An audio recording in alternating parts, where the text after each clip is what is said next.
பப்ளிமாஸ் அப்படிங்கிற வார்த்தை எல்லாரும் கேள்விப்பட்டிருப்போம். நல்லா அழகாக கொழுன்னு இருக்கிற குழந்தைய பப்ளிமாஸ் மாதிரி இருக்கிற அப்படின்னு சொல்லுவோம். ஆக்சுவலாக இந்த பப்ளிமாஸ் அப்படிங்கிறது என்ன? சாத்துக்குடி, ஆரஞ்சு போன்ற பல வகையை சேர்ந்த ஒரு பழம் தான் இந்த பப்ளிமாஸ் அப்படிங்கிறது. இந்த பப்ளிமாஸ் பழம் இந்த மாதிரி தான் இருக்கும்.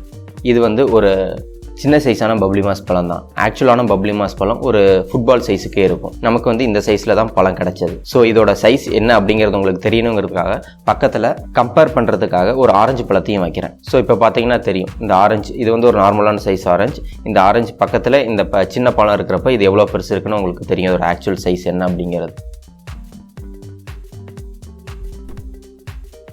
இப்போ நம்ம பப்ளிமாஸை கட் பண்ணி பார்க்கலாம் அது எப்படி இருக்குது அப்படின்னு. நார்மலாக பப்ளிமாஸுங்கிறது அப்படிங்கிறது ஆரஞ்சு சொல்ல மாதிரியே இருக்கும்.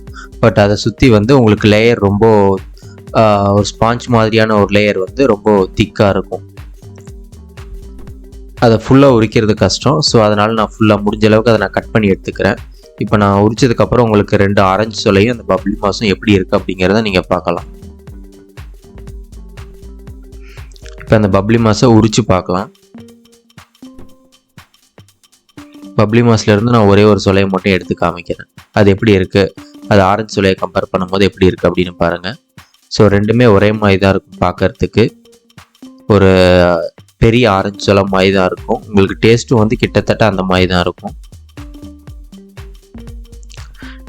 நம்மளோட இந்த பப்ளிமாஸ் பார்த்தீங்கன்னா லைட்டாக கசப்பாக இருந்தது. அது ஃபுல்லாக பழமாகலை. ஸோ நல்லா பழமாக இருந்துச்சு அப்படின்னா டேஸ்ட் நல்லாவே இருக்கும்.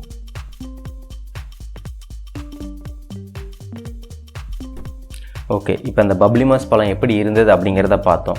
இந்த பப்ளிமாஸ் பழத்தோட தோலை வச்சு ஒரு சின்ன எக்ஸ்பெரிமெண்ட் செஞ்சு பார்க்கலாம். ஃபர்ஸ்ட் நம்ம ஆரஞ்சு தோலை எடுத்துக்கலாம். ஆரஞ்சு தோலை கேண்டிலுக்கு முன்னாடி புழிஞ்சோம் அப்படின்னா அதிலிருந்து சாறு எப்படி ரியாக்ட் ஆகுது அப்படிங்கிறத பார்க்கலாம்.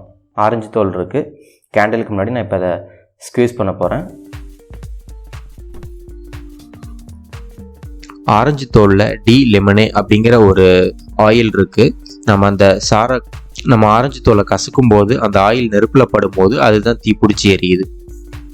இப்போ நாம் பப்ளிமாஸ் தோலை புழிஞ்சு பார்க்கலாம்.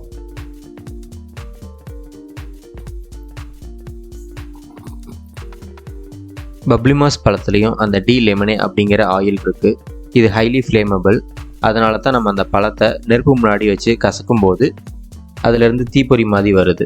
இந்த ஃப்ளேமபிள் ப்ராப்பர்ட்டி தான் நம்ம ஆரஞ்சு தோலை நம்ம கண்ணு முன்னாடி வச்சு கசக்கும் போதோ இல்லை கையில் தேய்க்கும் போதோ அந்த எரியிற சென்சேஷனுக்கு காரணம்.